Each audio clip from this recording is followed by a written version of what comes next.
कैसे हैं आप? स्वागत है आपका मेरे इस YouTube channel physics for you by Ajay sir में। और आज हम सॉल्व करेंगे इलेक्ट्रोस्टैटिक में इरोडोव का एक क्वेश्चन। हम देखेंगे कि कैसे एक toughest book, Irodov is considered to be the toughest book in the field of physics. Even यहाँ तक कहा जाता है कि जो जेई एडवांस और ओलंपियाड जैसे एक प्रेस्टिजियस एग्जाम्स निकालने वाले स्टूडेंट्स होते हैं, उनके लिए इरोडोव की बुक सॉल्व करना इज अ मस्ट। और ये भी एक बात है हमारी सोसाइटी में कि ये काफ़ी ज़्यादा टफ है, एक एवरेज बच्चे की रेंज की और रीच के बियॉन्ड है। तो कोशिश करते हैं, देखते हैं उसके न्यूमेरिकल सॉल्व करके कि क्या ये चीज़ें हमारी रीच में और रेंज में हैं। और फाइनली ये रियलाइज़ करेंगे कि सिर्फ न्यूमेरिकल सॉल्व करना और फाइनल उसका आंसर ले आना ही काफ़ी नहीं होता है। उस प्रॉब्लम के पीछे जो मैसेज हमको मिलना चाहिए, क्या वो हम तक प्रॉपरली मिला? क्योंकि अगर ये मैसेज हम प्रॉपरली रिसीव कर पाते हैं तो ही फिर न्यूमेरिकल्स करने का सेंस निकलता है।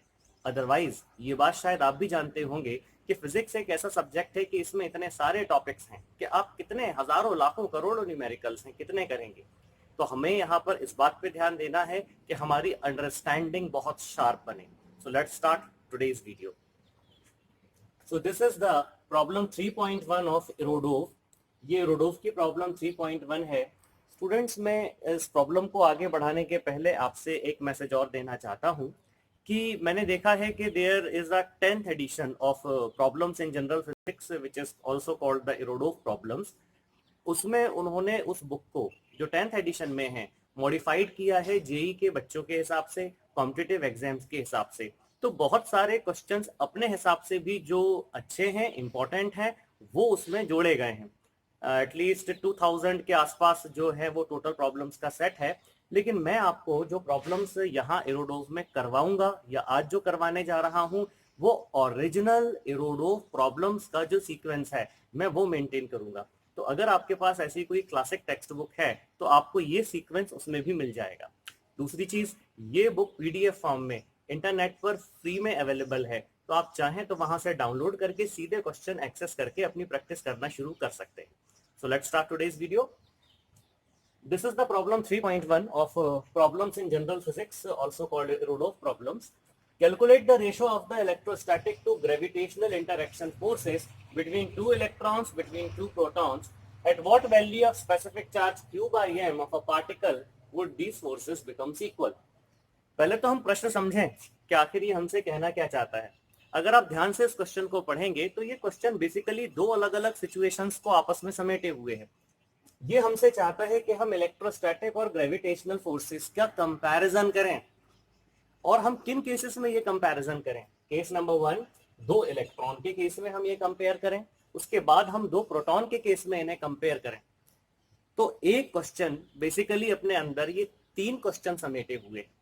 केस नंबर 1 या क्वेश्चन नंबर 1, हमें दो इलेक्ट्रॉन्स लेने होंगे, हमें उनके बीच में जो इलेक्ट्रोस्टैटिक फोर्स है वो कूलम्स का लॉ लगा के कैलकुलेट करना पड़ेगा।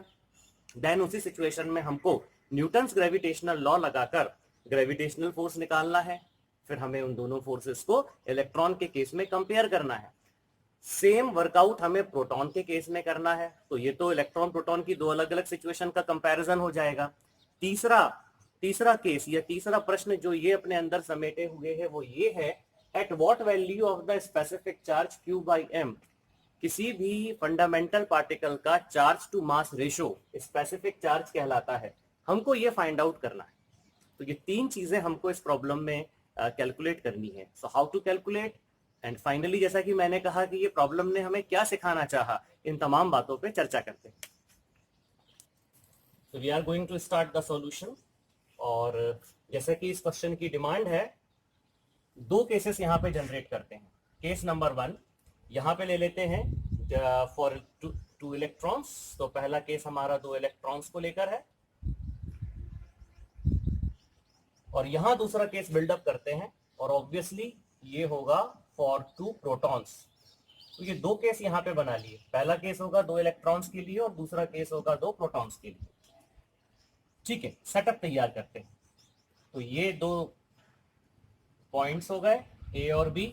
अब यहाँ पर दो इलेक्ट्रॉन्स हैं, तो सिंबॉलिकली मैं उनको ऐसे रिप्रेजेंट कर देता हूं कि ये दो मेरे इलेक्ट्रॉन्स हैं at a distance r।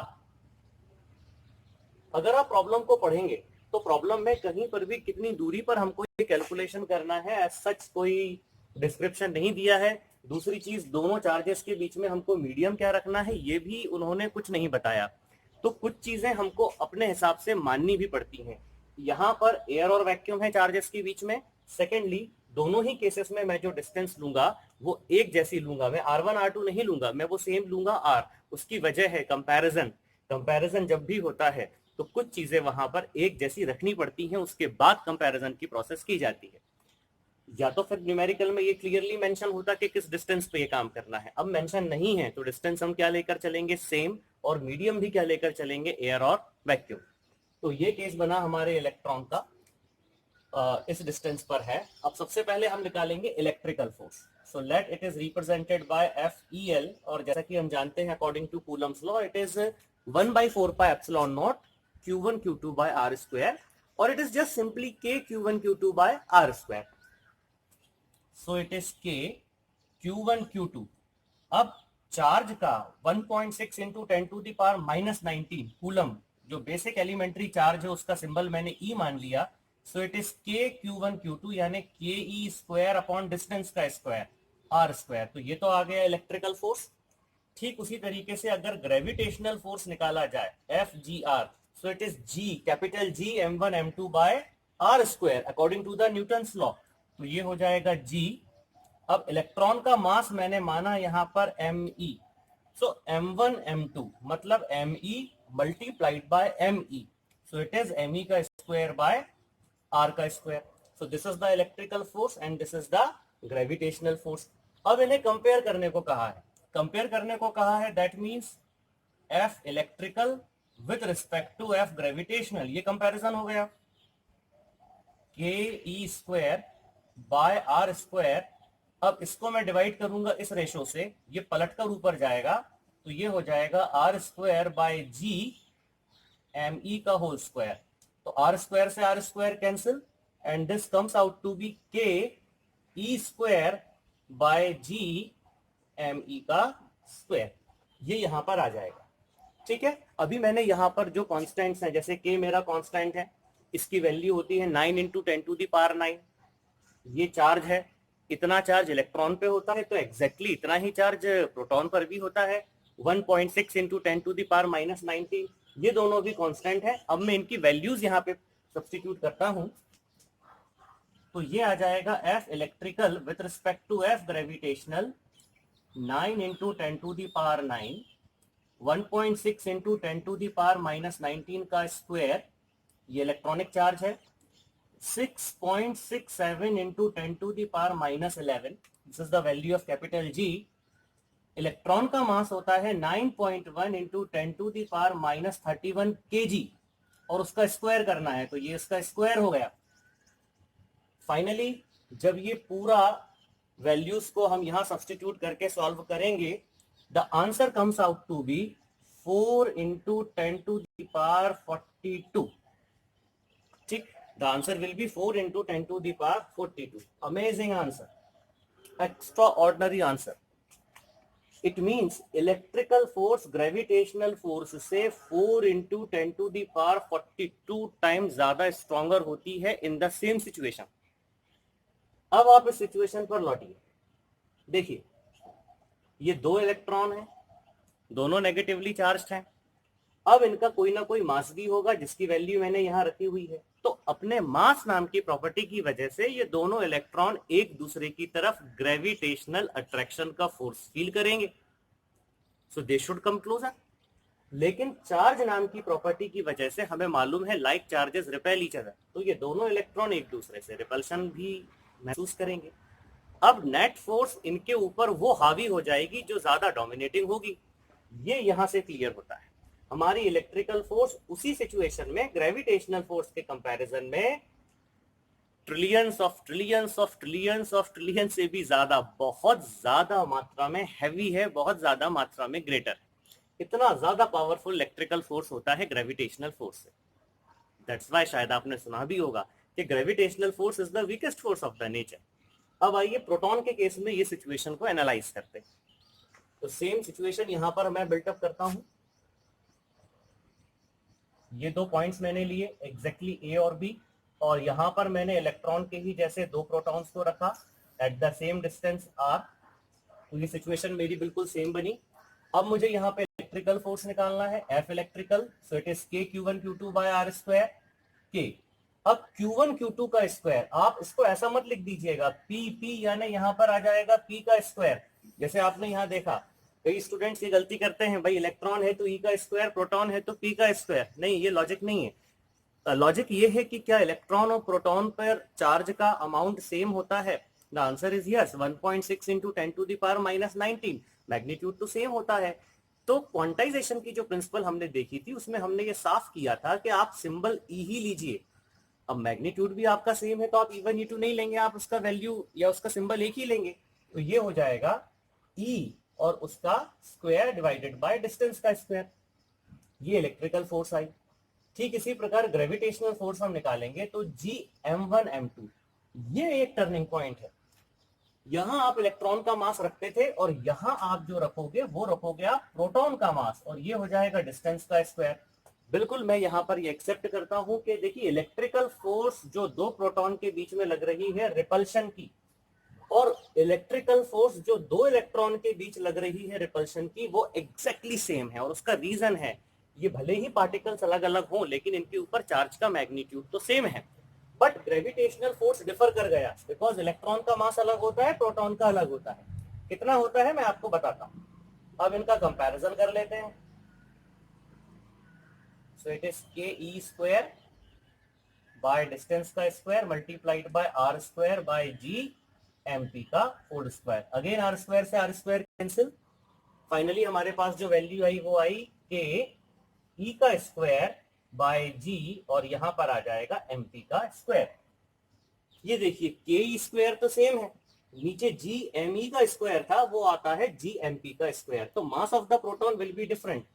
Values अगर मैं यहाँ पे सब्सटीट्यूट कर दूं तो F electrical divided by F gravitational, K की वैल्यू होगी यहाँ पर 9 into 10 to the power 9, it is 1.6 into 10 to the power minus 19 का whole square divided by 6.67 into 10 to the power minus 11, और मास of the proton is 1.67 into 10 to the power minus 27 kg, और उसका यहाँ पे आ जाता है स्क्वायर।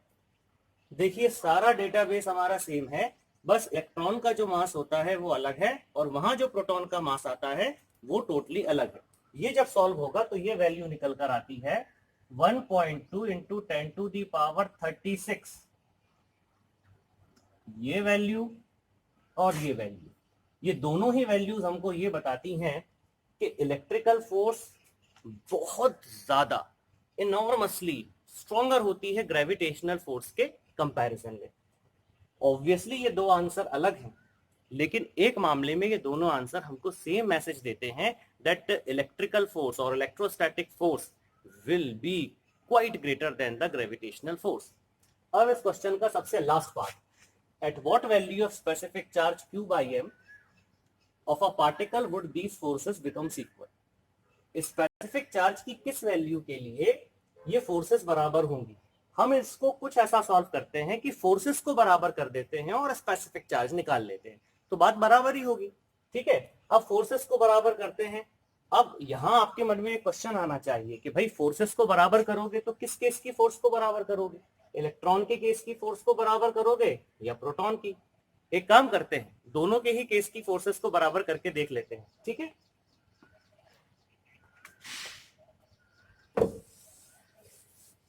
अब यहां पर जैसे कि इलेक्ट्रॉन का केस है, अगर मैं फोर्सेस को बराबर करूं तो I should write F electrical is equals to F gravitational, that means k e square by are square is equals to G m ई का स्क्वायर बाय आर स्क्वायर। तो आर स्क्वायर से आर स्क्वायर कैंसिल हो जाएगा और finally हमको यहां पर लिखना पड़ेगा ई स्क्वायर। देखें मैं क्रॉस मल्टीप्लाई करता हूं, ई स्क्वायर बाय एम ई का square that is equals to G by K, और अगर ये स्क्वायर आप यहां पर ट्रांसफर कर दें तो ई बाई एम रेशो, ये मास है इलेक्ट्रॉन का, this comes out to be under root G by K. ये एक इंपॉर्टेंट आंसर मेरे पास आया। ठीक उसी तरह से अगर मैं यहां फोर्सेस को बराबर करता हूं, so it is F electrical is equals to F gravitational K E का square by are square that is equals to G MP का स्क्वायर बाय आर स्क्वायर से आर स्क्वायर कैंसिल। उसी तरीके से यहां पर आप देखें E का स्क्वायर, ये E का स्क्वायर है, क्रॉस मल्टीप्लाई किया, डिवाइडेड बाय MP का square equals to G by K, और इसे ऐसा भी लिखा जा सकता है कि E by MP is equals to under root G by K। अब ये रिजल्ट जो हमको मिलता है ये चार्ज टू मास रेशो है प्रोटॉन का, और ये जो रिजल्ट मिला ये चार्ज टू मास रेशो है इलेक्ट्रॉन का। सेम है, यहां इलेक्ट्रॉन का जो चार्ज टू मास रेशो या Q/M रेशो है वो प्रोटॉन के बराबर है। अब ये है कितना, उसके लिए हमें कुछ भी नहीं करना है, सिर्फ under root G by K में इनकी वैल्यू सब्सटीट्यूट कर देनी है। That means 6.67 into 10 to the power minus 11 by 9 into 10 to the power 9। When we solve this, ये डिवाइड करना है, सॉल्व करना है। स्टूडेंट्स ये साइंटिफिक नोटेशंस कहलाते हैं, शुरू में थोड़े से टफ लग सकते हैं पर आप धीरे धीरे आप इनके यूज टू हो जाओगे। So the answer is 0.86 into 10 to the power minus 10 charge by mass ratio है तो कूलम पर केजी। ये value charge by mass ratio का प्रोटॉन के लिए भी है और वही value charge by mass ratio का इलेक्ट्रॉन के लिए भी है। तो charge by mass ratio same आया। ये बताता क्या है, बहुत ध्यान से सुनिएगा। किसी भी फंडामेंटल पार्टिकल जैसे इलेक्ट्रॉन या जो प्रोटॉन है उसका डायरेक्टली मास कैलकुलेट करना एक बेहद डिफिकल्ट टास्क है। चार्ज कैलकुलेट हो सकता है, हमारे पास डिवाइसेस है जैसे कि टॉर्शन बैलेंस वगैरह, मैं अपने पिछले वीडियो लेक्चर्स में इसकी बात ऑलरेडी कर चुका हूं। लेकिन ज्यादा डिफिकल्ट मुद्दा है चार्ज के बाद इन फंडामेंटल पार्टिकल्स का मास कैलकुलेट करना। तो एक मेथड डिवाइस्ड है कि आप चार्ज कैलकुलेट कर लें और फिर उस पार्टिकल का charge to mass ratio calculate कर लें। तो चार्ज और चार्ज टू मास रेशो की वैल्यूज अगर मेरे पास होंगी तो वहां से मुझे मास इजीली कैलकुलेट हो जाएगा, and that is the significance. ये सिग्निफिकेंस है चार्ज टू मास रेशो का। ये इलेक्ट्रॉन और प्रोटॉन के केस में सेम निकल के आया। तो फाइनली हमने इस न्यूमेरिकल से 2-3 बातें सीखी हैं। पहली बात तो हमने ये सीखी है कि हमारी ये जो पूरी प्रकृति है, हमारे इस पूरे ब्रह्मांड में पाए जाने वाली कोई भी ऑब्जेक्ट्स, कोई भी बॉडीज इन्हीं इलेक्ट्रॉन और प्रोटॉन से मिलके बने हैं। लेकिन कितना एक जबरदस्त प्रोग्राम है इस पूरी प्रकृति में, इस पूरे यूनिवर्स में, कि ये इनॉर्मस इलेक्ट्रॉन्स और प्रोटॉन्स बैलेंस्ड, इनके बीच में लगने वाला जो नेट फोर्स है वो जीरो है। मतलब मैं अगर अपने आप को देखूं एक मास के तौर पे, एक बॉडी के तौर पर, तो मैं इस समय मेरे चारों ओर कितने मासेस हैं, आपके चारों ओर कितने मासेस हैं, लेकिन हमारे बीच में कोई इलेक्ट्रोस्टैटिक फोर्स नहीं लग रहा। कल्पना कीजिए अगर लग रहा होता तो क्या ग्रेविटेशनल फोर्स कुछ कर पाता? ये इलेक्ट्रोस्टैटिक फोर्स डोमिनेट कर लेता उसको। ये सीखा हमने। दूसरा हमने ये सीखा कि charge to mass ratio electron proton का सेम आता है। तीसरा हमने ये सीखा कि चार्ज टू मास रेशो का जो सिग्निफिकेंस है वो इस बात में है कि मास को निकालना डायरेक्टली एक बेहद डिफिकल्ट टास्क है। तो Q/M रेशो कैलकुलेट करके, चार्ज कैलकुलेट करके हम मास को कैलकुलेट कर सकते हैं। This is all about this first problem. I hope you enjoyed this problem. Stay with me, practice करते रहिए। मिलते हैं अगले वीडियो लेक्चर में। मुझे इजाजत दें। नमस्कार।